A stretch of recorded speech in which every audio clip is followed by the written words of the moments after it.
नमस्कार, मैं हूं संजय शर्मा। आप देख रहे हैं 4 PM न्यूज नेटवर्क। ट्रम्प क्या जीते, भक्तों की तो वैसे लॉटरी लग गई। ऐसे खुश हो रहे हैं जैसे अपने पड़ोस के फूफा जी कोई बारात में बिना नाराज होके आ गए हैं, दोबारा से लौट आए हैं। ट्रम्प भारत को लेकर क्या सोचते हैं, इसके तरह तरह के ख्याली पुलाव बन रहे हैं। लेकिन पिछला दौर ट्रम्प का याद करेंगे तो जो नौकरी करने गए हैं उनके वीजा की समस्याएं सामने आती। ट्रम्प जीते थे, उससे जीत पाते उससे पहले उन्होंने कह दिया भारत के टैक्सेज को लेके कि भारत टैक्स कम नहीं करेगा तो हम भी टैक्स लगाएंगे। मतलब भले मोदी जी पिछली बार कितनी जोर से नारा लगाए हो, अब की बार ट्रम्प सरकार और डर के मारे इस बार नहीं गए हो कि इस बार लगा दिया नारा तो नहीं आया ट्रम्प तो बहुत फजीयत होगी। लेकिन ट्रम्प जीते तो बड़े जोर शोर से बधाइयां दी। लेकिन ट्रम्प के आने से रास्ता आसान नहीं है, बड़े सवाल खड़े हो रहे हैं। जिस तरह इजराइल लगातार मासूमों को मार रहा है, मेरे हजारों बच्चों का नरसंहार कर दिया उसने, लगातार हिंसक काम कर रहा है, क्या ट्रंप उसको रोक पाएंगे? क्या रूस और यूक्रेन में कुछ समझौता कर पाएंगे? और भारत और कनाडा के रिश्ते जिस तरह से बिगड़ते चले जा रहे हैं, एक दूसरे के दुश्मन होते जा रहे हैं, उसमें ट्रंप क्या कर पाएंगे? अभय द्विवेदी के संग बहुत एक्सक्लूसिव बातचीत की है ट्रंप को लेकर। सुप्रीम कोर्ट योगी आदित्यनाथ की बुलडोजर नीति से बहुत नाराज है, गुस्से में था, 25 लाख का जुर्माना, लेकिन अफसर हैं कि सुधरते नहीं। और महाराष्ट्र में देवेंद्र फडणवीस फिर से अरबन नक्सलवाद का मुद्दा उठाकर ले आए हैं, कहीं ये गले की फांस न बन जाए। तमाम मुद्दों पर अभय द्विवेदी से बातचीत के लिए चलता हूं आपको उनके पास, इस रिक्वेस्ट के साथ कि चैनल को सब्सक्राइब करना और ज्वाइन करना ना भूलें। चलते हैं अभय जी के पास। बहुत बहुत स्वागत है 4 PM न्यूज नेटवर्क में, स्वागत है आपका अभय जी। अमेरिका से आज बातचीत की शुरुआत करते हैं, डोनाल्ड ट्रंप से बातचीत शुरुआत करते हैं। भक्त इतने खुश हैं कि जैसे मान लो मोदी जी ने जाके फिर से चुनाव प्रचार किया उनका। और मोदी जी ने भी अपने पिछले दौर के फोटो लगाए हैं जब वो हाथ में हाथ लेके घूम रहे थे। नारा भी उन्होंने पिछली बार लगाया था, अब की बार ट्रम्प सरकार वो हार गए थे। शायद इस बार उन्होंने नारा यही लगाया कि मैं नारा लगाऊंगा तो फिर से ना हार जाए वो। लेकिन जब ट्रम्प जीत गए हैं और इतना भक्ति काल में सब लोग डूब गए हैं, तो मैं कुछ चीजें आपसे भी जानना चाहता हूँ, क्योंकि जो लोग काम करने जा रहे हैं उनके जो वीजा हैं, ट्रम्प सरकार में उनके सामने बड़ी सारी मुसीबतें खड़ी हो गई थी। और ट्रंप ने कहा था कि भारत की जो पॉलिसी है निर्यात की, ये गलत है, भारत ज्यादा टैक्स लगा रहा है, मैं आऊंगा तो बदले में टैक्स लगा दूंगा। और ट्रंप का पहला दौर भी ऐसा नहीं था कि जिससे भारत बहुत खुश हो जाए कि ट्रंप ने भारत के लिए बहुत बड़े रास्ते खोल दिए हैं। आपको क्या लगता है डोनाल्ड ट्रंप की जीत को क्या इस तरह देखा जाए कि जो राइट विंग के लोग हैं उनकी जीत हुई है, या ये माना जाए कि भारत के लिए ये शुभ संकेत लाएगा, या ये माना जाए कि भारत के लिए खास तौर से जो नौजवान वहाँ काम काज करना चाहते हैं, जो व्यापार करना चाहते हैं, उनके लिए ट्रंप बहुत मुनाफे वाले नहीं रहेंगे? किस दृष्टि से आप देखते हैं ट्रंप के इस एंट्री देखिए, को? जहां तक राइट विंग लेफ्ट विंग का सवाल है, मुझे नहीं लगता कि दोनों में से कोई भी विंग ट्रंप की जीत से खुश है।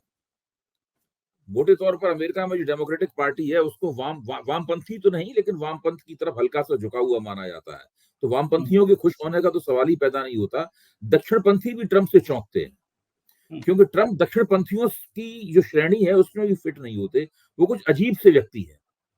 जो हम्म, ट्रंप एक जो संस्थागत रिपब्लिकन पार्टी के नाम की जो पुरानी संस्था है, अब्राहम लिंकन भी रिपब्लिकन पार्टी के थे हैं। तो ये ट्रंप जो है उस रिपब्लिकन पार्टी के बारे में माना जाता है कि वो कंजर्वेटिव, यानी कि संरक्षणवादी मूल्यों की, परंपराओं के संरक्षक मूल्यों की समर्थक है। तो ट्रंप उस किस्म के भी नहीं है। जो संरक्षणवादी या कंजर्वेटिव होने का मतलब ये नहीं है कि रिपब्लिकन पार्टी लोकतांत्रिक मूल्यों के खिलाफ है या लोकतांत्रिक मूल्यों के खिलाफ रही है। भाई, रिपब्लिकों ने ही तो गुलामी के खिलाफ संघर्ष किया था अब्राहम लिंकन के नेतृत्व में। तो ये नहीं कहा जा सकता।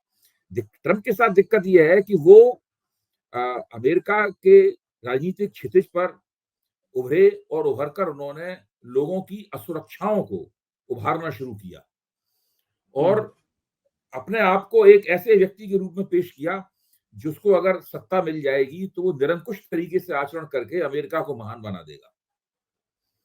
जैसे कि अमेरिका अभी महान नहीं है या दुनिया का सबसे शक्तिशाली राष्ट्र नहीं है। हम सब लोग जानते हैं कि सारी दुनिया के जीडीपी का, कुल घरेलू उत्पाद का अमेरिका 26% पैदा करता है। उसमें अमेरिका का हिस्सा 26% है। दुनिया के सारे देश उससे बहुत पीछे हैं। चीन हम्म, चीन चीन कुछ कुछ उसके करीब आने की कोशिश कर रहा था, लेकिन चीन की अर्थव्यवस्था में भी अब गिरावट आनी शुरू हो गई है। वो भी अमेरिका से पीछे है। अमेरिका इस मामले में दुनिया में कभी भी पीछे नहीं रहा, दुनिया में हमेशा सबसे आगे रहा है। जो वैज्ञानिक आविष्कार हैं वैज्ञानिक अनुसंधान है, उसमें अमेरिका सबसे बड़ा केंद्र है दुनिया का। आर्थिक फौजी ताकत में भी अमेरिका दुनिया का सबसे बड़ा केंद्र है। तो ट्रंप अमेरिका को क्या महान बना देंगे? जाहिर है कि उन लोगों के मन की जो असुरक्षाएं हैं उनको उभार कर उसका फायदा उठाना चाहते हैं। उनका रवैया पूरी तरीके से नस्लवादी है और बिल्कुल जो आप्रवासी हैं, जो बाहर से आते हैं, इनमें बहुत सारे भारतीय भी शामिल हैं, उनके भी खिलाफ जाता है। नरेंद्र मोदी की इस तरह के लोगों से पटती है जो कि लोकतंत्र के आवरण में निरंकुशता, अपने निरंकुश रवैयों को धरती पर उतारना चाहते हैं। इसीलिए नरेंद्र मोदी दूसरे चुनाव में वहां गए थे और वहां पर एक कार्यक्रम में, शायद उसका नाम हाउडी ट्रम्प था या हाउडी मोदी था, ऐसे ही कुछ नाम था उसमें, उसके साथ ट्रम्प के साथ हाथ में हाथ मिलाकर घूमे और अब की बार ट्रम्प सरकार का नारा लगाया।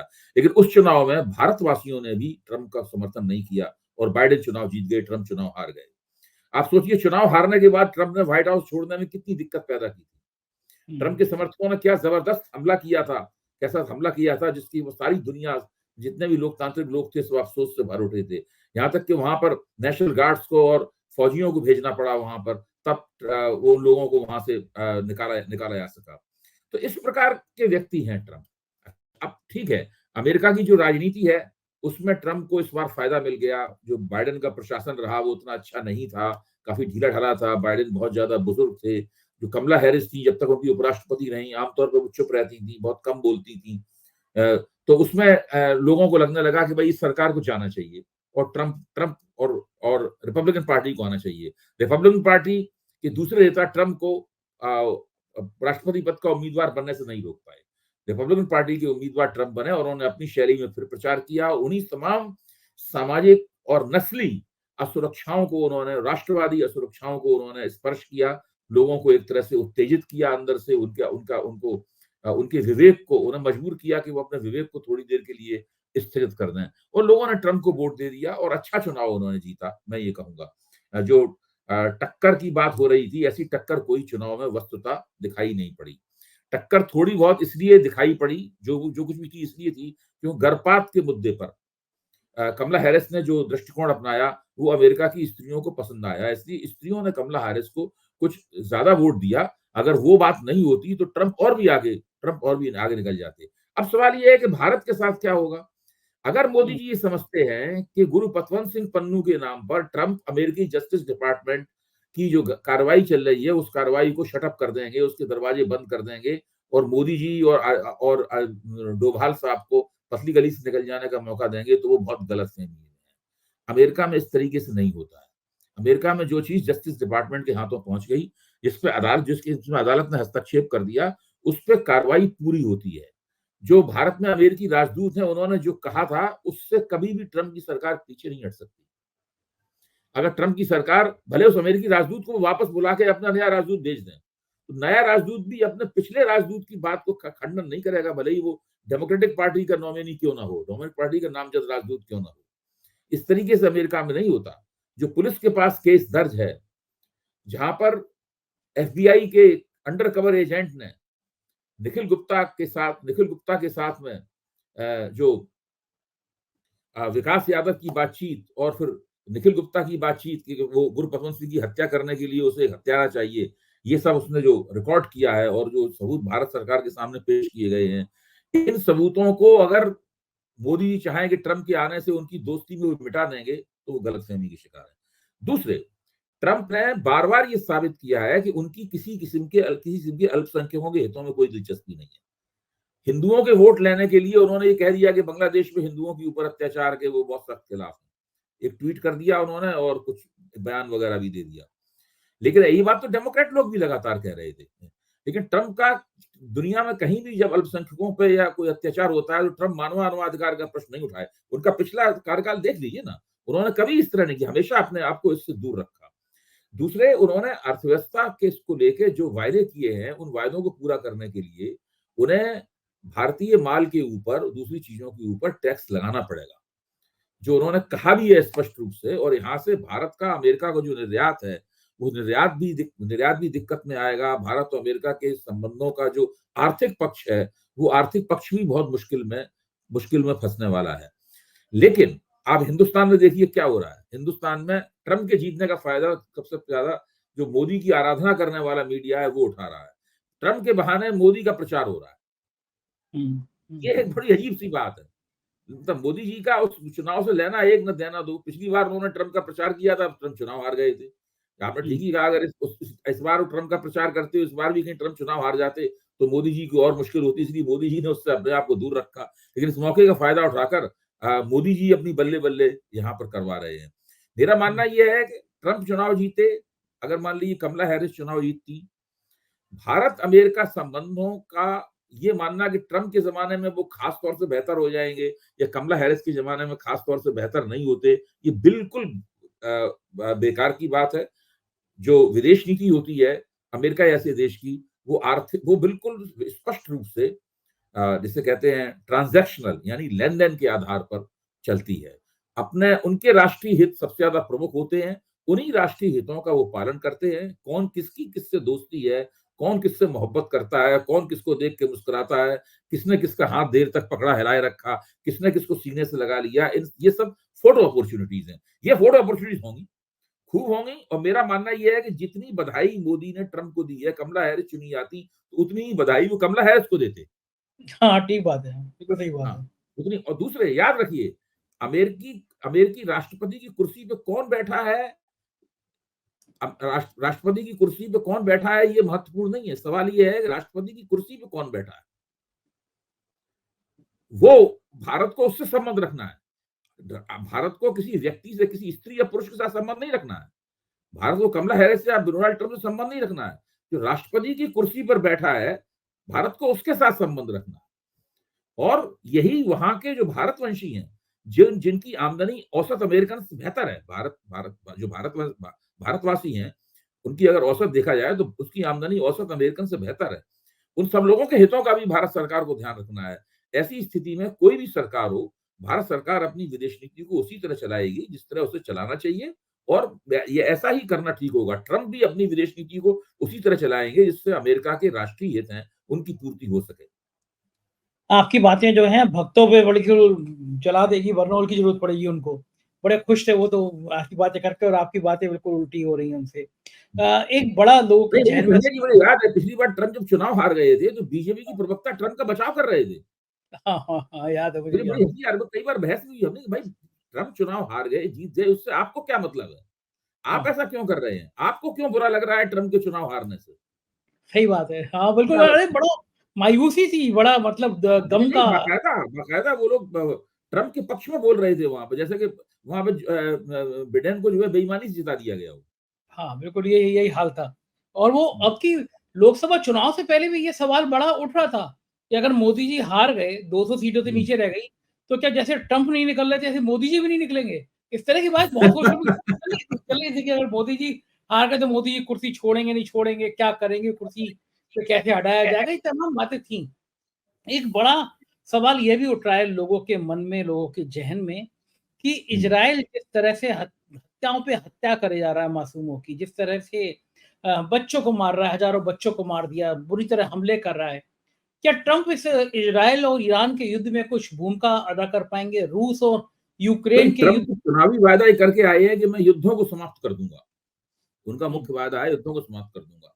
अच्छा, संयोग कहें या प्रयोग कहें, जो ट्रम्प के पिछले 4 साल थे राष्ट्रपति के तौर पे, उस दौरान कोई युद्ध नहीं हुआ। हाँ, नहीं हुआ तो था। हाँ, उसको ट्रम्प कहते हैं कि हमारा जो 4 साल थे, वो पीस के, शांति के काल थे और हमारे बाकी 4 साल भी शांति का काल होगा और इसलिए वो अ, अब वो क्या करेंगे शांति के? क्या वो यूक्रेन को इतनी ज़्यादा मिसाइलें दे देंगे, इससे रूस डर जाएगा और युद्ध बंद कर देगा? वो क्या करेंगे या इज़राइल को समझाएँगे, क्या करेंगे? कुछ समझ में आने वाली बात नहीं है इसमें। और भारत को तो ये देखना चाहिए कि भारत और कनाडा के बीच में जो शीत युद्ध चल रहा है, उसका क्या होगा? हुँ, भई अमेरिका ने तो सबूत दे दिए, जस्टिस डिपार्टमेंट ने, भारत सरकार ने उसके सामने घुटने टेक दिए। भारत सरकार ने एक तरह से उनके सबूतों को मान लिया। बस भारत सरकार तो किसी तरह बच के निकल जाए, उस गुंजाइश की खोज कर रही है। लेकिन कनाडा से भारत सरकार कह रहा है सबूत दीजिए। कनाडा हुँ, सरकार के पास कोई सबूत नहीं है। झगड़ा भारत और कनाडा का बढ़ता जा रहा है, तकरीबन एक-दूसरे से दुश्मनी की स्थिति में पहुँच गए हैं। हुँ, ऐसी स्थिति में ट्रम्प क्या करेंगे? हुँ, क्या सही बात। वो क्या ट्रूडो को ट्रम्प समझाएँगे-बुझाएँगे भारत के पक्ष में? भाई ट्रंप और मोदी में अगर दोस्ती है तो उनकी दोस्ती की परीक्षा इन दो कसौटियों पर होगी। आज मेरा यही कहना है, पहली कसौटी है गुरु पतवंत सिंह पन्नू का मुकदमा जो उन्होंने किया है, और जस्टिस डिपार्टमेंट द्वारा भारत सरकार को दिए गए सबूत कि पन्नू की अमेरिका की धरती पर भारत के जासूसों ने हत्या करने की कोशिश की। दूसरी तरफ निज्जर की हत्या में जिस तरह कनाडा सरकार ने भारत सरकार को कटघरे में खड़े करने की कोशिश की है, उसमें जो ट्रुडो का रवैया रहा, इस तरह वो संसद में बोले हैं और दूसरी जगहों पर बोले हैं, इन दोनों मामलों में ट्रंप की भूमिका क्या होगी? मोदी के दोस्त की तरह वो पेश आएंगे और भारत का पक्ष लेंगे, या वो क्या करेंगे इस बात सवाल के ऊपर? अच्छा, अब आप सोचिए कि बांग्लादेश में तो इस वक्त बांग्लादेश के जो सरकार के एक तरह सर्वे सर्वा तो वो है जो नोबेल शांति पुरस्कार विजेता है यूनुस साहब। यूनुस साहब अमेरिका में डेमोक्रेटिक पार्टी के पक्ष में माने जाते हैं। अमेरिका में डेमोक्रेटिक पार्टी के पक्ष में माने जाते हैं। अब ट्रंप ने कह दिया कि भारतवासियों जो भारतीयों के ऊपर अत्याचार हो रहे हैं, ये बिल्कुल गलत बात है। तो अब ट्रंप क्या करेंगे? जबकि कायदे से अमेरिका की सरकार जो शेख हसीना की सरकार थी उसके खिलाफ थी, यूनुस ने उस सरकार को हटाने में योगदान किया, और जिन लोगों ने उस सरकार को हटाया, शेख हसीना सरकार को, उन्होंने यूनुस को अपना इंचार्ज बनाया, अपना मुख्य सलाहकार बनाया उन्होंने। तो अमेरिकी सरकार यूनुस के पक्ष में खड़ी होगी। जो बांग्लादेश की मौजूदा सरकार है, अमेरिकी सरकार उसका विरोध नहीं कर सकती। चुनाव में लोगों को अपनी तरफ खींचने के लिए कोई कुछ भी बयान दे दे, कोई भी भाषण दे दे। तो इस तरह तीन कसौटियां हो गई। क्या बांग्लादेश में मुस्लिम कट्टरपंथियों के अत्याचार का शिकार बन रहे हिंदुओं को ट्रंप की तरफ से राहत मिलेगी तो कैसे मिलेगी, क्या मिलेगी? क्या ट्रंप मोहम्मद यूनुस को बुला कहेंगे ये सब बंद करवाइए, आप नहीं बंद करवाए तो हम आपको दंडित करेंगे? क्या ऐसा होगा? क्या पन्नू के सवाल के ऊपर जस्टिस डिपार्टमेंट का जो रवैया है, पन्नू का मुकदमा और जस्टिस डिपार्टमेंट का जो रवैया है, जो एक तरह से भारत को नसीहत देने वाला, भारत को डांट फटकारने वाला रवैया है, उसके ऊपर ट्रंप क्या करेंगे और ट्रुडो को ट्रंप कैसे समझाएंगे? ये हैं तीन बड़ी कसौटियां जो फौरी कसौटियां हैं। आर्थिक संबंध होंगे, भारत का निर्यात क्या होगा, वो कितने टैक्स लगाएंगे, भारत कितने टैक्स लगाएगा, ये सब तो बात की बात है, ये तो लंबी दूरी के वाले मामले हैं। इन तीन मसलों के ऊपर तुरंत ट्रंप का रवैया भारत के पक्ष में होना चाहिए, और अगर नहीं होता है तो मोदी जी की इस दोस्ती का फायदा क्या हुआ? अच्छा, मुझे तो बड़ा हैरानी होती है, जिस व्यक्ति पे दो बार महाअभियोग चल रहा हो, महिलाओं के रिश्ते किस हद तक निर्लजता की कहानियां सामने आती हैं, फिर शर्म से झुक जाए समाज के ताने वालों में देखें, जो उनका व्यक्तिगत आचरण है, महिलाओं के प्रति उनकी टिप्पणियां हैं।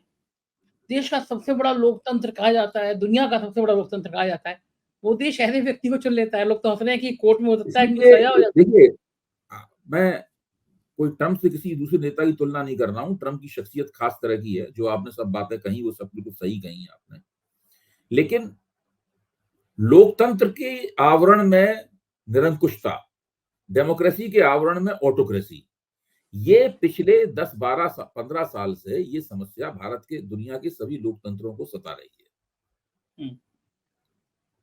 भारत भी उसमें से एक है। भारत भी इस समस्या से जूझ रहा है।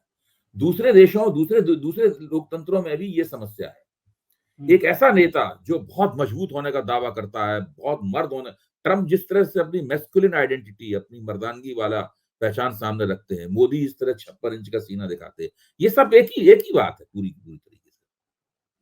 तो ये जो है, ये आप मोदी जी कहते हैं कि मैं विपक्ष के ये कर दूंगा, विपक्ष को वो कर दूंगा, ये सब क्या है?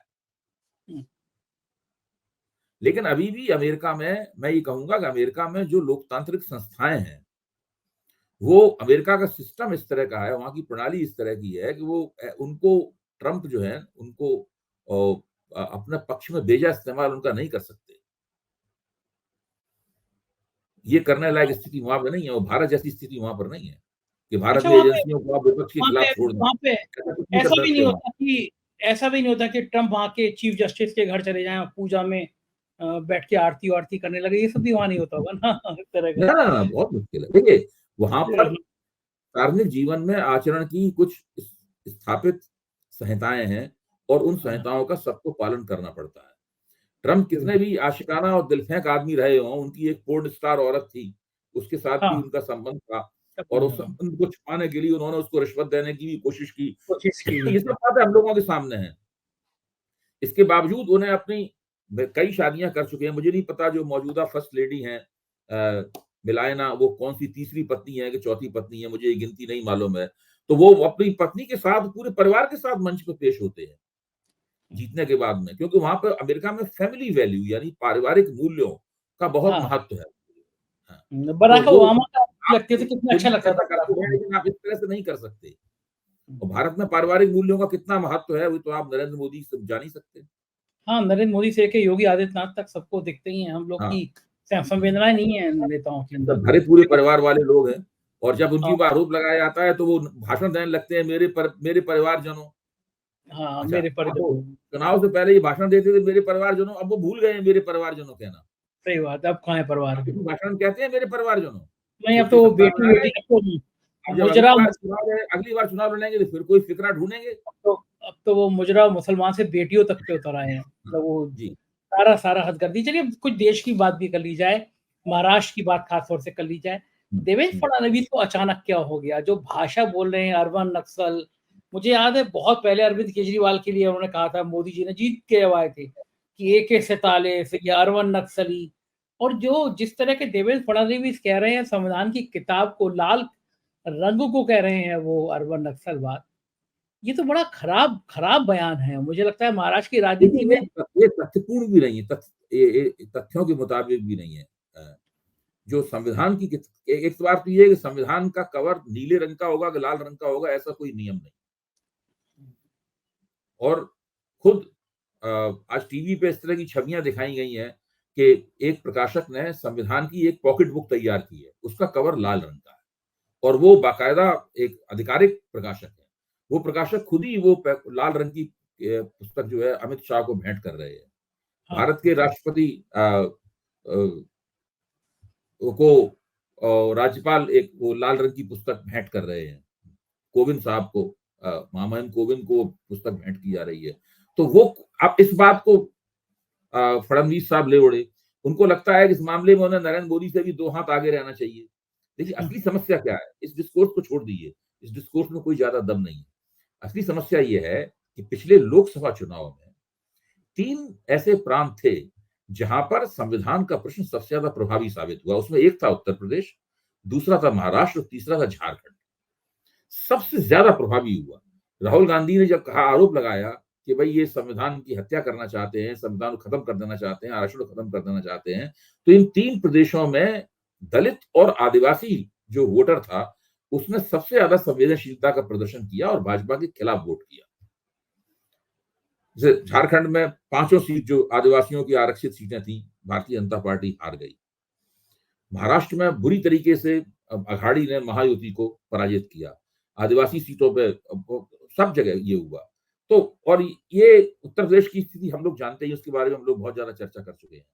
इसलिए फडणवीस को सबसे ज्यादा डर ये है कि महाराष्ट्र और झारखंड में अगर उन्होंने ये संविधान वाले विपक्ष के नैरेटिव को की काट नहीं की तो वो फिर से चुनाव बुरी तरीके से हार जाएंगे। क्योंकि एक तो आरक्षित सीटों का सवाल है, दूसरे जो दलित और आदिवासी आबादी है वो गैर आरक्षित सीटों के ऊपर भी बहुत ज्यादा प्रभावी है। तो उसके लिए उन्हें कोई ना कोई ऐसी बात कहनी ही थी कि विपक्ष के नैरेटिव को शुरू होने से पहले, जिससे पहले कि राहुल गांधी वहां अपनी मीटिंगें शुरू करें और हमलावर रुख अपनाएं और वो लाल किताब उठा के लोगों को दिखाएं, उससे पहले ही उसके खिलाफ कुछ पेशबंदी कर ली जाए। इसके लिए ये सब बात कही गई। देखिए महाराष्ट्र में तो जो अभी तक की जो प्रतिक्रियाएं आ रही हैं वो तो बीजेपी को बहुत डराने वाली हैं। बीजेपी के अंदर इतना विरोध, अजीत पवार ने नवाब मलिक को टिकट दिया, उसका इतना विरोध, आपसी सहयोगी दलों में खींचतान।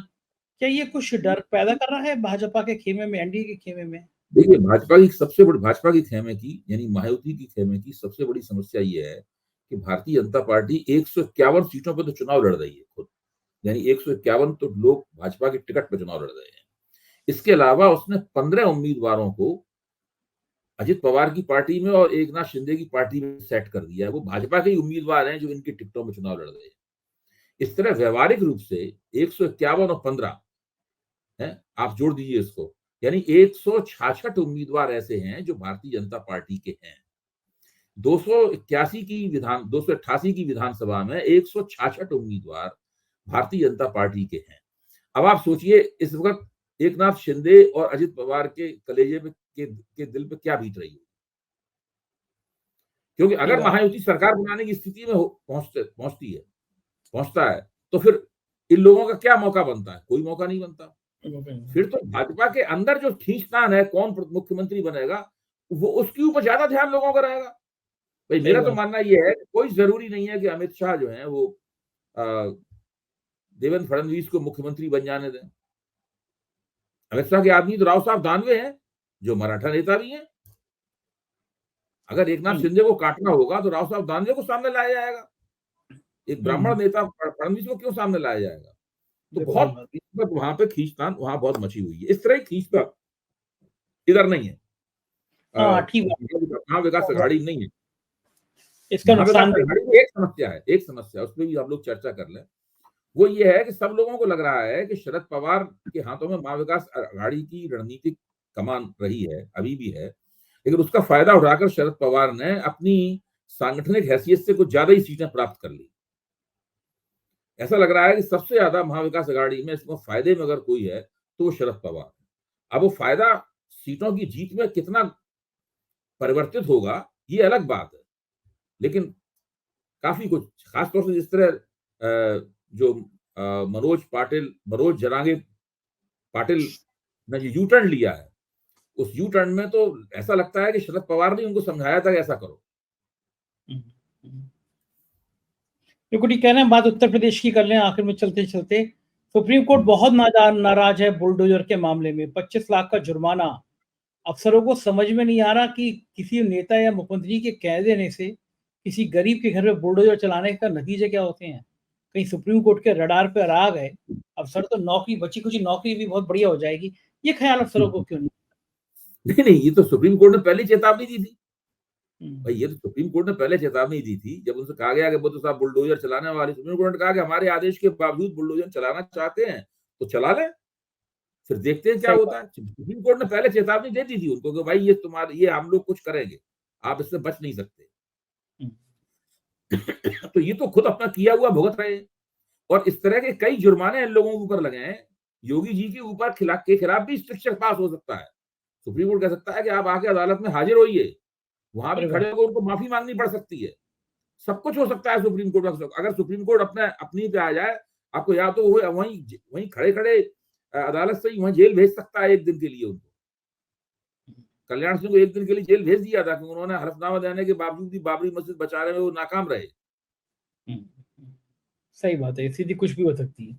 राजनीति बहुत चटक रहेगी, हम लोगों की निगाह रहेगी। बहुत बहुत शुक्रिया अभय जी, आपने समय दिया, आभार। तो ये थे अभय दुबे जी और मुझे यकीन है आपको ये बातचीत पसंद आई होगी। अपना प्यार बनाए रखिएगा। Thank you.